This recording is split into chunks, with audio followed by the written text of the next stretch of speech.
Assalamualaikum warahmatullahi wabarakatuh. Perkenalkan, nama saya Lutfi Hidayatun Nur Islami dari kelas 11 IPA 1 nomor absen 19 akan menjelaskan tentang gangguan sistem pencernaan pada manusia.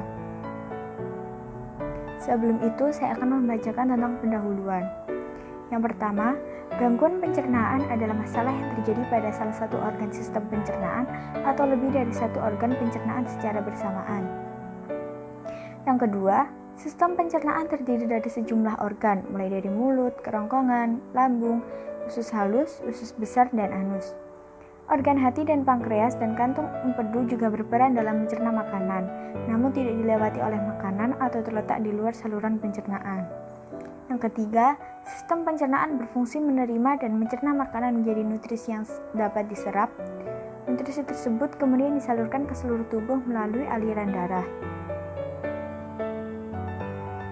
Gejala gangguan pencernaan. Berikut beberapa gejala jika seseorang mengalami gangguan pencernaan. Yang pertama adalah susah menelan, mual, muntah, perut kembung, sakit perut, diare, dan sembelit. Lalu penyebab gangguan pada sistem pencernaan. Sebenarnya penyebab dari gangguan sistem pencernaan itu tidak tentu. Bisa terjadi karena seseorang salah mengonsumsi makanan atau minuman. Bisa juga terjadi karena adanya gangguan pada organ pencernaan orang yang bersangkutan. Penyakit gangguan sistem pencernaan. Yang pertama, esofagitis. Esofagitis adalah peradangan di lapisan kerongkongan yang dapat menimbulkan nyeri, sulit menelan, dan nyeri di bagian dada. Apabila dibiarkan tidak tertangani, esofagitis dapat menyebabkan penyempitan pada kerongkongan.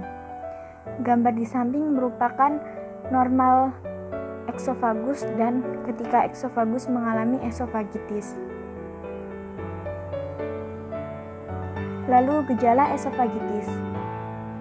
Berikut ini beberapa gejala jika seseorang mengalami esofagitis, yaitu sakit saat menelan, sulit menelan, rasa perih di dada, mual dan muntah, nyeri ulu hati, dan asam lambung terasa naik ke kerongkongan atau ke mulut. Lalu pengobatan esofagitis. Penanganan tergantung pada penyebabnya dan bisa termasuk pengobatan dan operasi. Dalam beberapa kasus, perubahan gaya hidup juga dapat membantu untuk mengobati penyakit esofagitis tersebut. Yang kedua adalah diare. Pasti kalian tidak asing kan dengan diare. Nah, diare biasanya disebabkan oleh virus atau terkadang makanan yang terkontaminasi. Dapat juga disebabkan oleh hal-hal di luar penyakit. Contohnya meliputi diet cairan, intoleran terhadap makanan, stres, cemas, atau penggunaan obat pencahar. Gejala diare, perut terasa mulas, tinja encer, atau bahkan berdarah, mengalami dehidrasi, pusing, lemas, dan kulit kering. Pengobatan diare bisa dengan cara meminum cairan oralit, yaitu garam dan gula, dan juga meminum obat diare.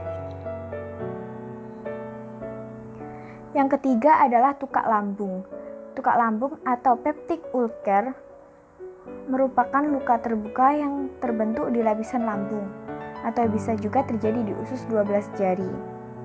Tukak lambung dapat disebabkan oleh infeksi bakteri dan penggunaan aspirin atau obat antiinflamasi non-steroid dalam jangka panjang. Gambar di samping menunjukkan penyakit tukak lambung, jadi ada luka-lukanya gitu ya di permukaannya. Lalu gejala tukak lambung.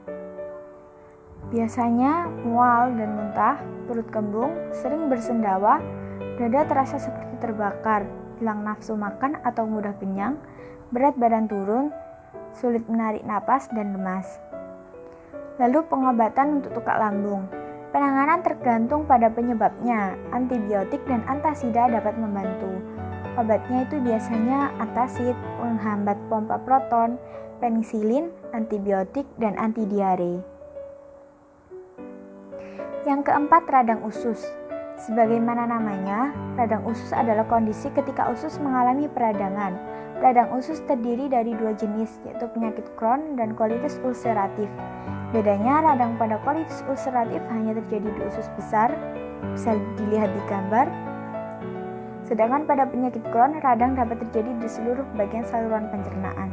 Jadi bisa dilihat di gambar yang penyakit Crohn, yang merah-merah itu hampir semuanya kan. Tapi yang di colitis ulceratif itu cuman usus besarnya aja. Lalu gejala radang usus, biasanya nyeri perut, diare, demam, nafsu makan berkurang, dan BAB darah. Untuk pengobatannya dapat berupa obat imunosupresif untuk mengendalikan peradangan. Yang kelima, proktitis.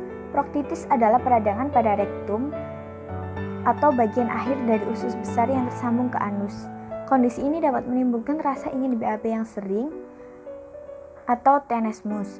Proktitis juga menyebabkan nyeri di perut, rektum, dan anus. Jadi itu bisa dilihat, rektum itu yang ditunjuk itu yang merah-merah. Jadi radangnya ada di situ. Lalu gejala proktitis. Biasanya orang yang mengalami proktitis itu ini gejalanya. Yang pertama, sakit perut bagian kiri, terutama ketika BAB, dubur terasa sakit, diare, merasa tidak tuntas setelah BAB, BAB berdarah atau berlendir. Untuk pengobatannya bisa menggunakan obat antibiotik jika proktitis disebabkan oleh infeksi bakteri. Bisa menggunakan obat antivirus jika proktitis disebabkan oleh infeksi akibat virus, misalnya herpes. Bisa juga menggunakan obat pelunak tinja dan prosedur pelebaran rektum atau ablasi jika proktitis disebabkan oleh efek samping radioterapi. Yang keenam ada apendisitis atau usus buntu. Penyakit usus buntu adalah peradangan yang terjadi pada umbai cacing. Jadi yang biasanya kurus umbai cacingnya jadinya dia jadi gendut.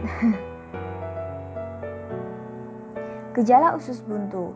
Yang pertama, nyeri perut mendadak yang dimulai di sisi kanan perut bagian bawah. Yang kedua, nyeri perut yang bermula di sekitar pusar lalu berpindah ke perut kanan bawah.